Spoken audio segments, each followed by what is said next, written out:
আসসালামু আলাইকুম ম্যাম। ওয়ালাইকুম আসসালাম। ম্যাম আপনার নামটা? আমি রওনক জাবিন।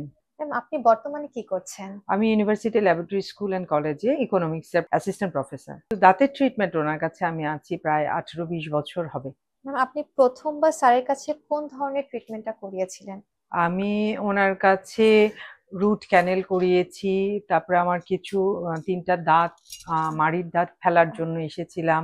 তারপরে দাঁতের স্কেলিং রেগুলার ওনার কাছেই আমি করাই।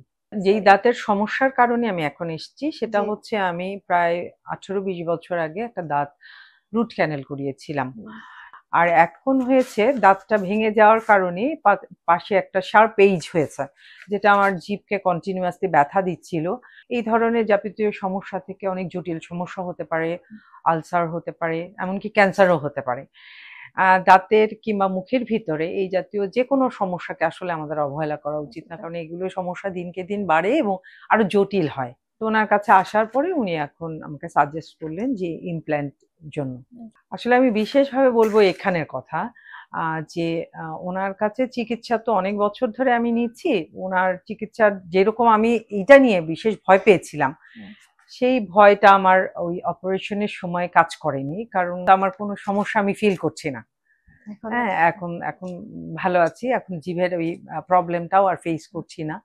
ম্যাম ভবিষ্যতে যদি আপনি কারো এরকম সমস্যা দেখে থাকেন, আপনার পক্ষ থেকে তার জন্য কি রকমের পরামর্শ আপনি দিবেন?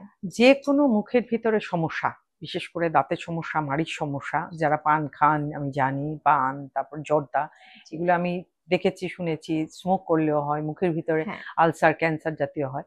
তো এটা তো আসলে খুব জটিল একটা ব্যাপার। তো এইগুলো যারই হোক না কেন আমি বলব যত দ্রুত সম্ভব, কারণ যত ডিলে করবে প্রবলেমটা আরো বেশি জটিল হয়ে যাবে। তো যত তাড়াতাড়ি সম্ভব এটা কিওর করার জন্য চিকিৎসা নেওয়া উচিত বলে আমি মনে করি। জি ম্যাম, আপনাকে অনেক ধন্যবাদ। আপনাকেও ধন্যবাদ। জি।